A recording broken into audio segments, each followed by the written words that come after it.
All right, hi everyone. Hello. Thank you.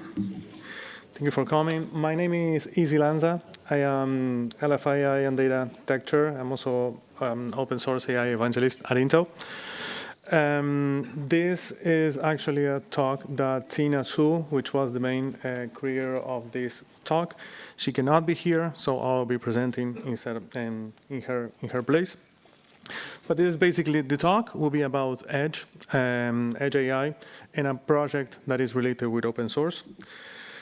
So a bit of agenda, we'll be talking about what are the motivations, why do we need an Edge, what is Edge AI. I know there is something related with agents too now, because we need to put the part of the agent.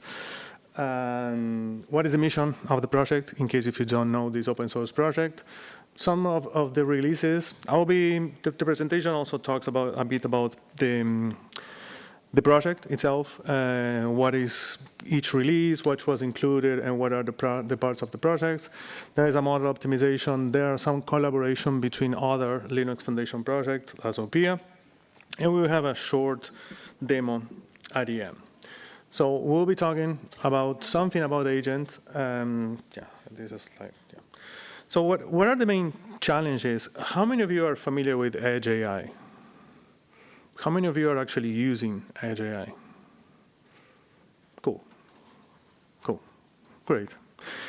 Nice. So the challenge, you might know, for those of you that know, that's fine. For those of you that don't know, it's basically you need to use GenAI models, and you would like to run it on the edge for different reasons, right? So that's a big challenge, because when we start working with AI, we start using OpenAI, or we start using services, and that they provide you a great model that can run great, that can run perfect, but these are huge models.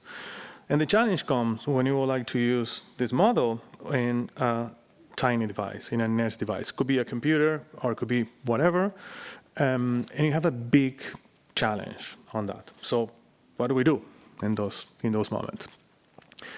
There's another way that is related with production-grade AI inference services. If you would like to provide use those services that are also provided using using small models, you also will have to pay for that. So there is a challenge on what you can do on that. So the answer actually lies on the edge. When we would like to process those data, or the model or the LLM locally, the main goal of the edge or Edge AI is to make the processing closer to where the information is generated. If you have a kiosk, or if you have a computer, or if you have a robot, now with a humanoid or robot, you would like to have the robot taking that decision. You don't want to send the information or to OpenAI or to our remote API. So in that case, you would like to use the real-time decision-making, efficient data manage, and sometimes you don't have a drone, you don't have to send the data to the cloud. There are some privacy and security concerns. I think that is also important. Every time we think about the edge, we think about robots, or we think about something that is the edge, I'm not working with the edge. But actually, the edge, or the concept of the edge, also includes the privacy and the security part. But what is more related with the distributed usage of AI when you are using something on GenAI, for instance. Not specifically on the edge, yes, but it's like the technology or the architectures that are created, you can use it in multiple environments that are not specifically a robot or a humanoid that is walking on the street, right? So that's the main goal. And we have some challenges, because those devices, they are low latency, they are cheap, they are small sometimes. We need some model compression that we'll talk a bit later. InfiniEdge AI is an open source project, it's part of the LF Edge. It has a lot of things to do with LFI and data, but it's basically belongs on LF Edge just because it has it's more related with edge technologies than AI. So it has 4 main pillars: real-time, privacy, efficiency, and open source. So as I mentioned, real time. This is mainly the mission of the project. How many of you are familiar with this project, or how many of you heard about InfiniEdge? Cool. Are you actually using that? Okay, but you know what it is, at least. Okay, cool. Nice. So these are the four pillars. And it's a project that have 2 releases. In the first release, basically the project has to be stabilized, as every open source project at the beginning of the first 6 months or 1 month, the project is not stable. So they have to work a lot on the core platforms or the core platforms, ensuring that all the deployments can be reliable and making the edge AI optimized. So there are some frameworks, has to be integrated to multiple frameworks, has to provide this option to be available in multiple frameworks. Identity managed encryption, these kind of things were done on the release 1. In release 2, just in case, we should have put the QR code here. Yeah. But there are 4 or 5 new projects that are part of this project.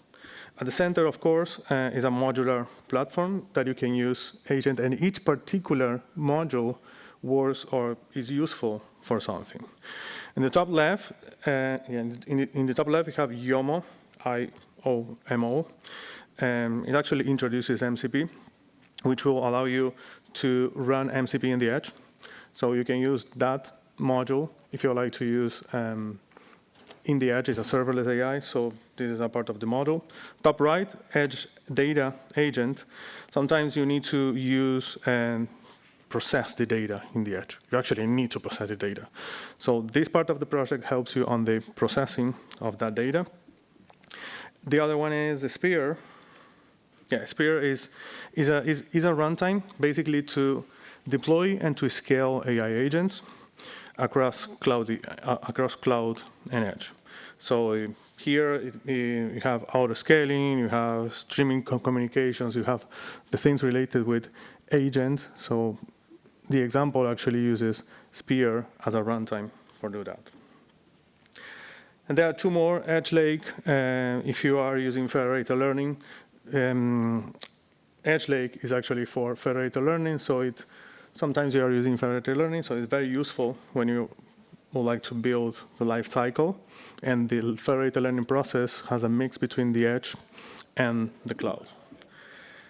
And the other one is Shifu. This is more related with the security. Protocol agnostic is about the security. It's like the edge gateway. When you are using this project, you need to use an edge gateway. In that case, is Shifu. So the second release actually integrated or make the project way more stable and added more functions. In case if you like to use MCP or agents, this is very useful. I will move those slides. Okay. So now let's talk about why this technology is important. In real-time scenarios, and just going deep, you have this problem to run AI without connectivity, with what I mentioned before. Industry and efficiency is something very important to optimize those industry operations. Healthcare is something that is also very important. And the other one that is on top is the security. You would like to analyze the data in the edge device. You would like to understand what is things that are happening, and you don't want to transmit that data to the cloud. So you want to have some understanding. A technique that is actually very useful is the distillation. You might be wondering, as I said at the beginning, if you start working with GenAI or with agents, you say, I would like to use Llama 3, about 70 billion parameter model. That cannot run on the edge, definitely, right? So sometimes you will need to use something called the distillation, which is actually when you have a big model and you would like to train a small model, and you would like to distill the knowledge from a big model, which is called the teacher, and it goes to a compact model that ideally captures the knowledge that the bigger model. And that's a very light model. With that, and that's one way to optimize. There are multiple ways to do optimizations or quantization, which is to reduce the size of the model even the 7 billion parameter model or 8 billion parameter model, and there are additional quantizations or optimizations that you can do to reduce the size of this model. And these are basically, I didn't do anything. That's an edge problem. Sure, great idea, thank you, yeah. How would you define like edge? Because like it's quite different. It can be local edge devices like it's nanos and that own architectures and chip architectures. But of course it can be edge close to, I don't know, communication power, which is also on the edge. Yeah. It depends. So it's kind of a continuum of compute resources, I would say, which have certain, I don't know, capabilities and so on. So where would you apply this idea? Yeah. No, that's a great question. Edge is actually considered tiny device or a small device, not compared with the telecommunications when it's like a huge edge, right? So you have a Xeon, a data center CPU probably in those edges. It's more related with like between just or nanos or the small form factors, and something related with a laptop, with a powerful laptop that can be used as a mini PC or NUCs, that is with no monitors and anything, but just a NUC that you can use there. It's like the same processing that you can have in a computer, basically. The concept of the project is mainly agnostic. So is the quantization and all the things is how you make things lighter so you can run in those devices. You can actually run it in a big edge device, but it's at the beginning targeted for those tiny devices. Yeah. Thank you. So I've not seen the GitHub project, but do you have any recommended reference hardware where it can be tried out as such, like a Raspberry Pi or even something like an IoT, like a sensor? It's more IoT, yes. In the repo, it says which hardware was provided. The project is ideally to sit on top of the hardware. So ideally, all the providers like Intel, AMD, ARM, they should provide their testing and the tools. And that's why the project is actually starting on that moment. There are some architecture that was tested, because I also see the same thing on the other projects, right? So the project is on top, and you need the semiconductor companies to start contributing that. I'm actually doing that from the Intel side, not here in this project, but for other projects. So basically, every company probably might try to maintain like a platform directory where they will be maintaining. Kinda, yes. The CI, because when the CI runs, typically all the platform code Yeah. should also run. So that's how it's envisioned. Yeah, ideally, yes. That happens because we don't have a common layer between all the hardwares. So that's something that UXL was trying to do in one moment, and it's still trying. But just because of that, you need the provider to give you or to upstream that. Yeah. Thank you. Yes.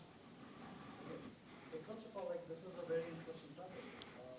I believe that InfiniEdge can really be wonder for low resource setting, because there is one problem that we are solving in India. One of my co-founders is from Harvard Innovation Lab, and is setting up this healthcare ecosystem, which should work on the edge side of it. And it works mainly on the low resource setting where you don't have internet facility and these kind of. So I have two questions. My first question is that what kind of models can run on this, right? So when I say low resource setting, we are using photoplethysmography as one point, and also voice as another thing. Now, if you know that there has been a new recent YC company, they have created, if somebody can just remind me the name, it's a 20, I think it's a 50 MB model, just 50 MB voice model, that has just been released. Yep. Very, very tiny model. So that model can run. That's my first question. That kind of model can run. My second question is, how is it different from Intel Movidius stick? Because I used to, like, you know, I created my entire project in 2016, and then we had to move to Jetson because we could not pilot it because Movidius has stopped that? And that was also into the product. Yeah. That's a great question. Thank you for. I went to that experience with the MPUs, with the videos. Well, first of all, yeah, the project, the models that you can run, actually, they are based independent. I mean, mainly you should run. What they tried was a Phi-3 or the Qwen distilled, the 3 billion, those kind of models is what they are tested and they are using that. I think that the model that you mentioned can run because it's actually it uses the Hugging Face API. If it's in Hugging Face, you can. If it's in the Hugging Face format, you can use it now, right? Anyway, you'll be talking about the compute as well, like what will be the energy required for it. Yeah. What you talked about the MPUs, and that's something very, very interesting. And I don't want to talk a lot about Intel. But what happened was, it was a form factor that initially, and that's something probably that Intel used to do sometimes, is they started with something very new and very advanced, and they realized that that can be moved to a different place. It happens with the NUCs too. The NUCs was an awesome project, a form factor, a mini laptop like this. And they say, oh, they started to sell it and say, this is great. Okay, now you, ASUS, can do it for us because you are the provider. So they sell these business units to them. But the project keep going. With the MPUs and with the MOVIDIUs, just in case for you don't know, you have the CPUs, the GPUs, and we have the NPUs, which is neural processor units. It's basically tiny devices and that you can actually run deep learning at that moment. So the convolutional layers or that thing, you can actually run that in this model. What the trend was, say, why are we going to have a separate device if we can integrate that in the CPUs? So what they started to do now in the new releases in the last 2 generations, they integrated the MPU within the CPU. So when you're buying a client computer and it says MPUs or it says MPUs or AI PCs is what they call it now. An AI PC is a CPU with the cores and everything, and a MOVIDIUs, let's say, an MPU as another part. And you have a library that you can actually use this MPU. But that's basically what they say. I mean, why keep selling something if we can integrate it? But yeah, but it was the same. I feel that feeling. Yeah. Thank you for the question. Okay, so I think that we have few more slides. This is actually, I prefer the interaction instead of presenting, to be honest, but let me finish.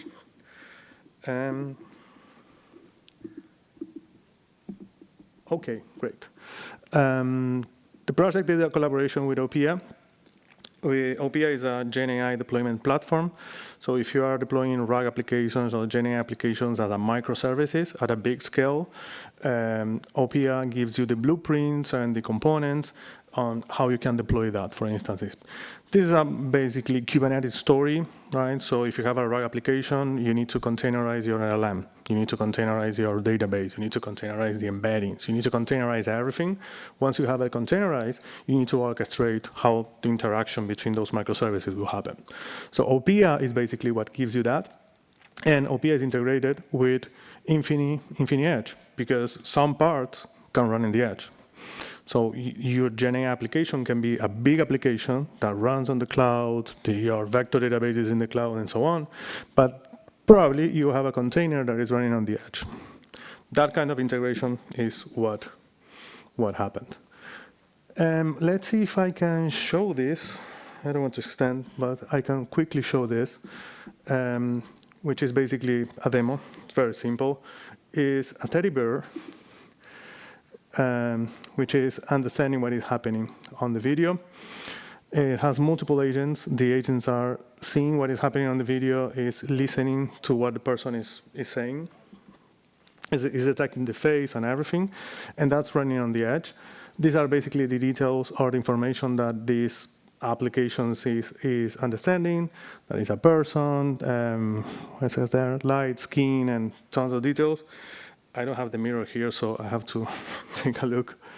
And this is the architecture that you have there. You have the camera, that had a model that was running, optimized, and you also have a microphone that has another model that is understanding what is the person saying. That goes to a place that is put it together, that's sent to the application. The application is understanding what is happening, and that's sent to another model, which is actually generating the answering voice. It's like trying to have an interaction between the teddy bear and the person. It's like giving the eyes and the mouth to the teddy bear. I don't have more details there, but this is basically one of the architectures that the project can use.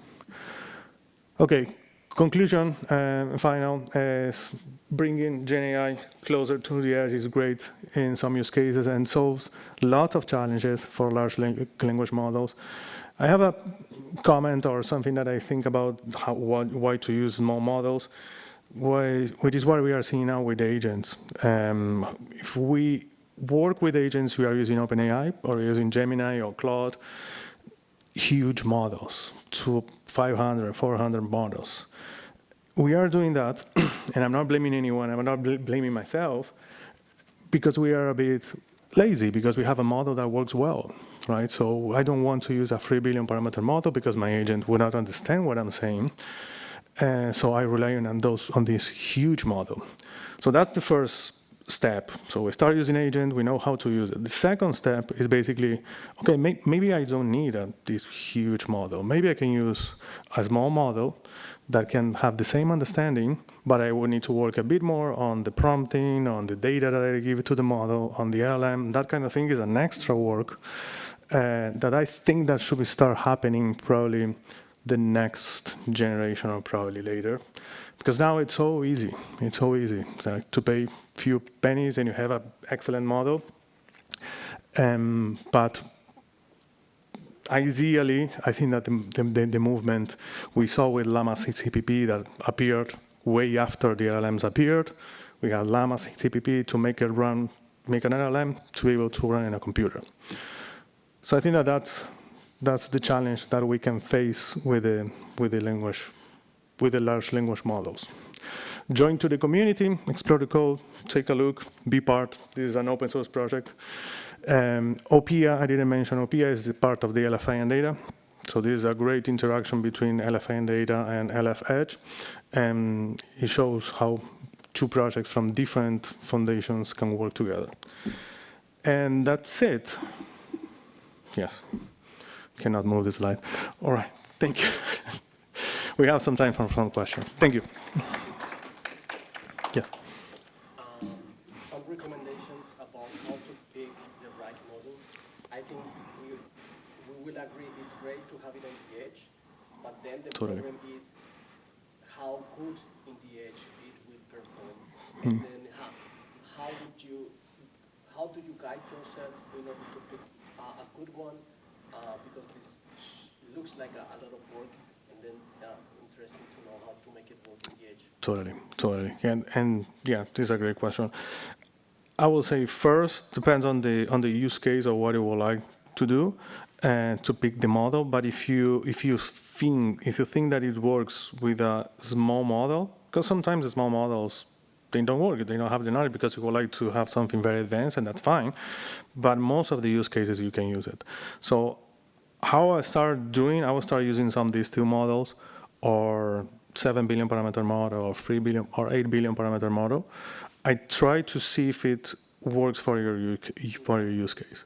Because sometimes, I don't know, I try with 5.3 or 5.4, the Microsoft. And sometimes it's so small that it's not a reasoning model. So it's so small that it doesn't have the answer for some particular use cases. Probably work better on the prompt engineering, or probably, I think that agents can also help. Have a very specified agent to do, hey, you do this, you do this, you do this. That kind of reasoning. But sometimes it takes work to see which model is better. Probably you need to do some fine-tuning. And when you do these optimizations, you lost accuracy. Ideally, it's almost close to zero. But when you are doing optimizations, you are actually reducing the size and you're actually reducing the precision of the model. So that can affect the accuracy of the model. Ideally, no, because there are tons of techniques that you can preserve that. But sometimes you can have an accuracy loss. So I think it's testing and try to think in other alternatives, like prompting or trying to improve something on that. Thank you. Yes. Yeah, so in my firm's last project, a big part of getting Edge AI to work, in this case, it was using language models, like you're talking about 7 billion, 8 billion primary, even 3 billion or, half 1 billion, yeah, half a billion. When you quantize and optimize for small devices, you're going from floating point 16 down to 8-bit or maybe 6-bit. And we started hitting an asymptote of fidelity, for lack of a better word, once you get down past 5-bit K. Yep. Is there my next project is with computer vision on the edge. Mm-hmm. I have not done any quantization for vision models, so I like to use YOLO, but is there any documentation or any use cases that InfiniEdge has on optimizing vision models for edge devices? For us, the game changer was introducing MCP Yes. language models. Mm-hmm. So that helps a lot, and you can get away with just a plain 8-bit quantization. Is there some sort of way we can That's a great point. No, try some analog to that with other modalities? that's a great point. I'm thinking on what the project has, and the project itself lacks this part of the explanation or specifically quantization, and as you are thinking, like what are the models that I can use, how I can do the quantization. I'm thinking there are other projects that can be integrated, and I think that can be used. IRI, which is a project of the LFI data for quantizations. I can talk about Intel OpenVINO. OpenVINO is exactly what you are mentioning. You can use Hugging Face Optimum to optimize the model. Hugging Face Optimum actually is a great tool if you're working with optimizations. I don't know if you use that. I have to use a combination of both object detection, but also image Okay. segmentation. Okay. I have multiple agents, I think, at the same time. I think that the main challenge there is when you are doing the quantization, you know that there are multiple. Just the weights is where you lose more of the accuracy. You have a data set that you can do data word quantization, and you cannot, in my opinion, and sometimes what I'm seeing is that if you convert everything, every layer to an int8, you can lose accuracy. Sometimes you need to pick which layer you would like to perform the int4 or whatever, right? Sometimes it's just one thing, because if you touch, I don't know, the encoder, you probably are messing up the model. You would like to keep the encoder, and you would like to transform the decoder, for instance. That kind of things. And Hugging Face Optimum allows you to pick which layer you would like to do it. Yeah, but that story is empty. It has to be filled here too. Yeah. This was a good jump to my question because, like you mentioned, like of course there's business logic and for computer vision problems, for instance, you could like sequentially execute multiple models, and even for vision models.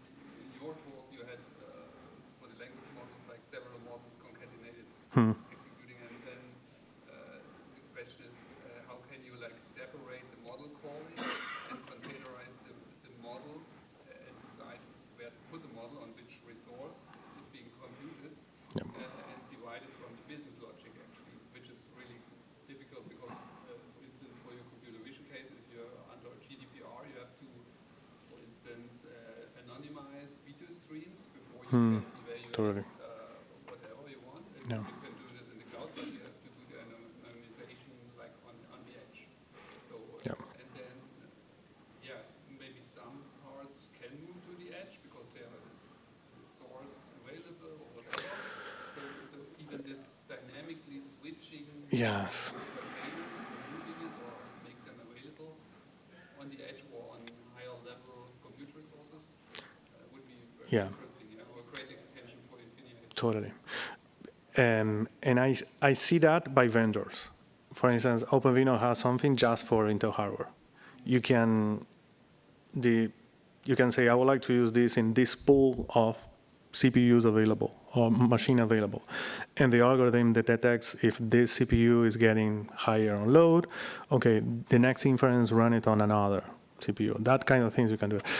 But I see that by vendors, like not as a top level, like saying, hey, give the pool of the hardware that you have. I have this NVIDIA GPUs, this Intel, this AMD.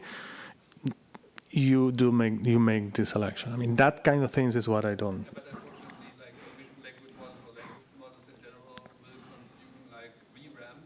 Despite, even if they are not running or being asked, Yep. they will like lock the resource. Yeah, because you have the model that is loaded. Yeah, that's a great question. Great feedback. Yeah, thank you. All right, thank you.